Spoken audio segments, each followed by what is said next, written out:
Merci Eric Hahn pour ce formidable exposé, cette entrée en matière sur l'entrepreneur de violence, le comité Union et Progrès et son prolongement sur la République, puisque comme on sait, l'entrepreneur, donc le bourreau, le génocidaire, a accompli son crime tout en le camouflant en même temps. Et c'était la racine là du négationnisme. Et je transmets tout de suite la parole à Richard Hovhanessian, que l'on connaît, plus personne ne l'ignore.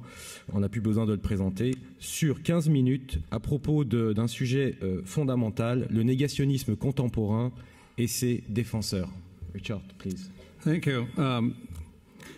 I need to speak probably a very unpleasant subject. Je dois aborder un sujet très déplaisant, le déni. Particularly unpleasant because no matter how much evidence one presents, deniers will still deny. Ceux qui dénient vont continuer à dénier.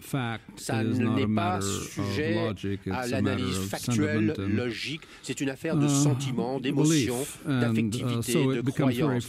Donc ça devient très frustrant d'essayer de s'occuper de la question du génocide, du déni je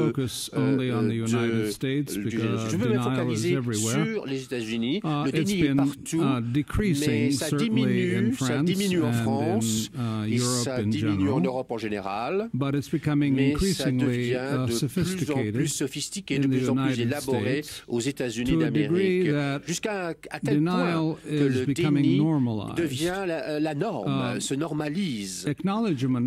La reconnaissance et l'acceptation du génocide arménien est également devenu normalisé. Donc nous avons ces deux phénomènes. D'un côté, le génocide des Arméniens est intégré et accepté, et par ailleurs, une tendance croissante, plus élaborée, tendance d'une littérature sophistiquée qui le dénie. Cette littérature est écrite aux États-Unis par des non-turcs, par des citoyens américains et des personnes d'origine ethnique autre que turque. Le déni a passé à travers différentes étapes, je n'ai pas le temps de les évoquer. Au début, il y avait un déni absolu par le gouvernement turc, mais ce déni absolu n'a pas duré parce que personne n'y croyait sérieusement. Il y avait trop de preuves, trop de témoins pour que cela puisse durer. Et donc, Mustafa Kemal, la stratégie de Mustafa Kemal, d'après ce que j'ai compris, est la répression de la mémoire, la suppression de la mémoire pour empêcher la discussion de ce sujet, sur ce sujet. Et la croyance, en partant de la croyance qu'en une génération, les survivants auraient disparu et leurs enfants, comme moi et d'autres dans cet auditorium, seraient nés comme Américains, Français, Argentins, that our concerns would be far more integrated and assimilated and be far less interested in that manner. All of the economic and cultural, spiritual wealth of the Armenian people could be absorbed by the perpetrator side without any kind of accountability. And the best example of that was the Hollywood project by Metro-Goldwyn-Mayer of filming very famous novel, The 40 Days of Musadov by Franz Werfel, himself a Jew, who was very much moved by the Armenian a été très ému par la souffrance des Arméniens et il a écrit un roman à succès fondé, c'était un roman historique fondé sur l'existence des 6 villages de Moussada près de... C'était un des rares exemples de la résistance arménienne avec une fin relativement heureuse. Dans ce sens, ils ont été sauvés. Le gouvernement turc est intervenu avec le département d'État des États-Unis qui à son tour est intervenu auprès des producteurs américains et le projet de faire ce film des 40 jours de Moussada a été supprimé. Et ça faisait partie de la tentative de réduire au silence. Et lorsque la Seconde Guerre mondiale a éclaté, le génocide des Arméniens a souvent été désigné comme le génocide oublié. Et ensuite, la Shoah a suivi et la génération des survivants a progressivement disparu. Ensuite, la guerre froide a suivi la Seconde Guerre mondiale et cela a donné au camp des dénieurs, a renforcé le camp des partisans du déniant du fait de l'importance stratégique de la République de Turquie pour l'OTAN. Et cela a déjà en 1951, dans un livre par un professeur de Princeton, Lewis Thomas, who said, yes, you know, the Turks overreacted. The Armenians were not that much of a threat, even though they were considered to be a subversive column. But then this is the main point, is it had Turkification and Muslimization, la turquification et l'islamisation, si ça n'avait pas accéléré à travers la force, si ça n'avait pas accéléré à travers la force, la République turque n'aurait pas existé, n'aurait pas une république qui doit sa force et sa stabilité dans une grande mesure à son homogénéité. Un État qui est maintenant un partenaire apprécié des États-Unis. Donc c'est là la rationalisation de la guerre froide. Thomas's student was Stanford Shaw, who was my colleague at UCLA and who started advancing modern denial qui a analysé le déni moderne, une histoire en 2 volumes de l'Empire ottoman et de la Turquie moderne. Est-ce que j'ai besoin modern Turkey, la Turquie moderne, in which he portrayed the Armenians as disloyal, and the rationalization that he started and which has been continuing to the time, that it was a time of existential crisis, and the government could not distinguish who was guilty and who was innocent, and so it could not take a chance, and had therefore to deport the Armenians from the eastern provinces, but they were not touched in any other part of the Ottoman Empire, says Stanford Shaw. He is succeeded by his student Keith Lowry, who is the director of the Turkish Research Institute, and today holds the Ataturk chair in Turkish history at Princeton University, and who has been caught writing the ghost letters, secret letters, or drafting the letters for the Turkish ambassador in Washington to send the Jewish scholars who would acknowledge the Armenian genocide, to try to persuade them that this was all a hoax, and that they should not confuse the Armenian genocide, which is a myth, with the real genocide, which is the Holocaust. And his other student, we'll come to, is le génocide des Arméniens. Et ensuite, il y a Justin McCarthy. The Turkish side could not really find effective deniers des partisans among efficaces younger historians, and so they relied on diplomats, retired diplomats. Fait confiance à des diplomates à la retraite. Et les diplomates à la retraite, Cameron Gurun, par exemple, set the pattern in 1985 en 1985 a donné le ton avec un livre qui a été traduit du turc vers l'anglais dans la version anglaise. C'est le dossier arménien, or the dossier, The myth of innocence exposed. L'innocence exposée, le mythe de l'innocence exposée. Je vais vous lire un paragraphe extrait de ce livre qui donne le ton du déni moderne. So we're no longer at absolute denial, but one in which you explain. Absolu. On est dans un déni explicatif. Various deaths occurred différentes morts for various reasons ont eu lieu pour différentes raisons pendant la déportation. Certaines morts étaient liées à des épidémies, d'autres morts étaient dues à des facteurs climatiques. Il y a eu des souffrances pendant le voyage, d'autres étaient liées à des attaques parce que certains officiels ne les ont pas bien protégés ou certains officiels se sont livrés à des actes illicites. Mais on ne peut pas parler de meurtre, on ne peut pas dire que ceux qui résistaient sont morts, et certainement pas ceux qui sont morts de typhus et d'autres maladies, et certainement pas ceux qui sont morts de faim. De toute façon, même s'ils n'avaient pas été déportés, ils auraient pu mourir parce qu'il y avait déjà une famine dans l'Empire ottoman. Donc, c'est ce qu'il écrit en 1985. Et 20 ans plus tard, Gunther Louis a été mentionné dans un panel précédent. Il avait écrit des volumes, des livres qui étaient très sceptiques sur le génocide des Indiens américains, sceptiques sur le génocide des Roms et des Tziganes, en disant qu'il n'y a qu'un seul génocide. Il n'y a eu qu'un seul génocide au XXe siècle. Dans sa monographie,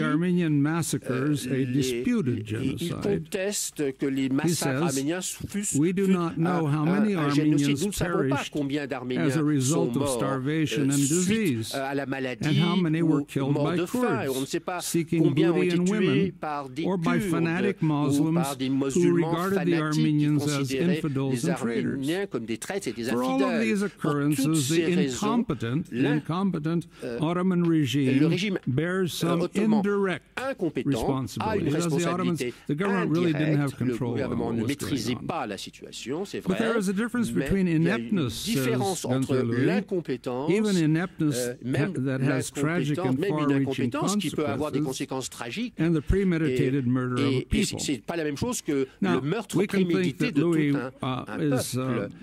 Donc, on peut supposer que cet écrivain, cet auteur est sincère, mais pourquoi est-ce qu'il parle ensuite d'un général américain qui a voyagé avec une mission américaine en Arménie à travers l'Anatolie en 1990. Et dans un long rapport qui a été soumis au président et ensuite au Congrès des États-Unis, il y avait une demi-phrase dans ce rapport très long qui dit, vous savez, les Arméniens n'étaient pas si propres, pas si nets quand ils ont répliqué. Dans cette demi-phrase, il ignore des pages et des pages d'informations selon lesquelles, à propos du génocide lui-même. Comment faire cela en ne tenant pas compte de ce qui suit? La mutilation, c'est le général américain. La mutilation, le viol, la torture, la mort ont laissé des souvenirs dans des centaines de belles vallées arméniennes, et le voyageur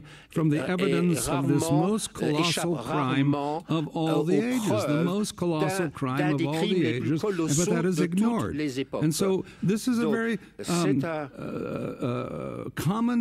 c'est une tactique extrêmement courante de ceux qui dénient, de penser qu'en quelques mots, ils essaient de trouver, ils mettent quelques paroles dans chaque document qui peut les aider à défendre leur thèse en faveur du déni. Est-ce qu'on peut voir une image, le Parlement turc, le Premier ministre turc, je crois qu'il y a une photo du Premier ministre. Son livre est publié par une nouvelle série d'un éditeur qui est financé par des Turcs d'Amérique qui ont reçu des millions de dollars. Et ils ont organisé des conférences internationales. Et à la tête, il y a Haakon Yavuz. Haakon Yavuz est un professeur de sciences politiques à l'Université d'Utah à Salt Lake City. Et il est en rapport avec la coalition turque. Ils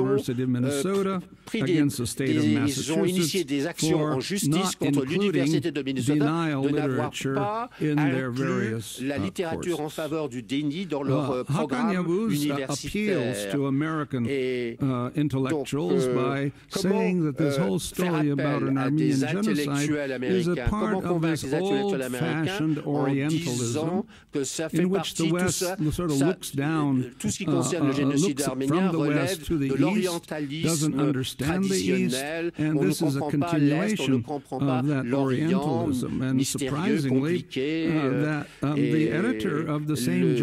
Celui qui a publié ce journal dans lequel ce texte apparaît et a été publié, le journal du Moyen-Orient, il dit la chose suivante. Yavuz Haqqan dit le mot génocide a été créé ou a été accepté dans la communauté arménienne seulement quand l'Union soviétique a utilisé ce terme comme un moyen de mettre la pression sur la Turquie, comme si l'Union soviétique a permis la discussion du génocide arménien, alors que nous savons que c'était un sujet tabou. On m'a dit qu'il ne me reste que 2 ou 3 minutes, mais entre autres, le professeur et son étudiant actuellement ils écrivent des articles pour des journaux israéliens qui dénoncent Lemkin comme un agent américain, il était à la solde des Américains, c'est un agent américain. Les Américains voulaient porter un coup à l'Allemagne nazie, donc ils ont soutenu cette idée de Lemkin et du génocide, la Convention de 1948, et cela a été accepté dans certains cercles. Rapidement, d'autres titres dans cette série, Justin McCarthy, qui a publié récemment l'histoire de l'insurrection de Van, dans lequel il montre que les Arméniens étaient bien organisés, ont fait une insurrection bien organisée, les Ottomans n'y étaient pas préparés, et pour prouver qu'ils n'étaient pas préparés pour cette insurrection, il dit s'ils avaient été préférés, ils auraient pris Manoukian, qui était le chef de la résistance, et ils l'auraient tué à l'avance pour qu'il ne puisse pas être le leader de l'insurrection. Et cette année, il a sorti un livre, Sassoon. The history of an 1890s Armenian revolt, in which he says the stories that we have been passed down about Sassoon are entirely false. They're part of propaganda by Western missionaries and others who do not know the facts. In fact, it was a terrible rivalry between Kurds and Armenians, and the Turkish army came to the rescue arrivé à la rescousse pour rétablir la paix dans cette zone.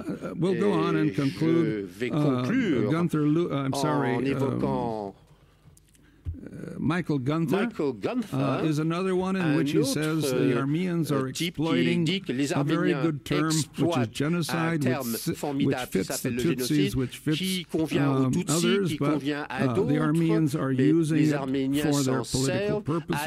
And finally, and I wish I could take 3 more minutes, but won't, Edward Erickson is the most sophisticated of the deniers to date. He has published 2 books. Il a publié 2 livres, le dernier en date. Je vais vous en donner le titre pour que vous compreniez d'où il vient. Il est une figure militaire. Il a vécu en Turquie, il a servi en Turquie, il a appris le turc, il a eu accès aux archives militaires en Turquie.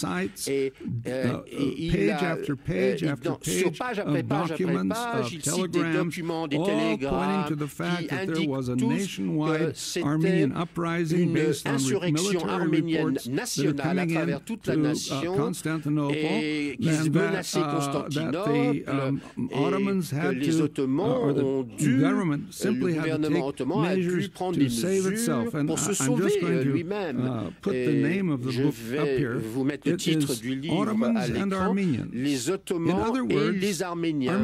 Autrement dit, les Arméniens ne sont pas des Ottomans. Les Ottomans contre les Arméniens. Et le sous-titre de ce livre est l'étude de la contre-insurrectionnelle, une étude contre-insurrectionnelle. Le gouvernement turc et les militaires turcs ont été forcés, ont été obligés d'agir pour écarter les Arméniens des routes de transportation, des voies de transport. Parce que les Arméniens empêchaient que l'on alimente, que l'on ravitaille les armées, parce qu'ils bloquaient les voies de circulation. Et donc, ce que je veux dire, c'est que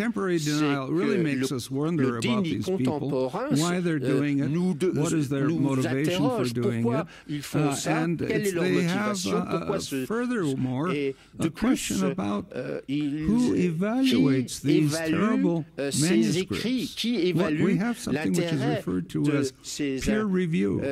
Nous avons ce qu'on appelle le peer review en anglais. C'est quand vous faites analyser vos écrits par vos pairs, par les gens qui sont comme vous. Et moi, j'ai souvent écrit des commentaires négatifs. Un éditeur a soumis des textes auxquels j'ai réagi négativement. Et cet éditeur a refusé. Mais le même manuscrit a été publié par un autre éditeur. Donc, ceux qui soutiennent les partisans du déni constituent un réseau qui s'entretient et qui se font qui s'échangent des compliments et qui s'entraident. Donc c'est un problème sérieux et c'est un problème qui a besoin, dont on a besoin de s'occuper sérieusement.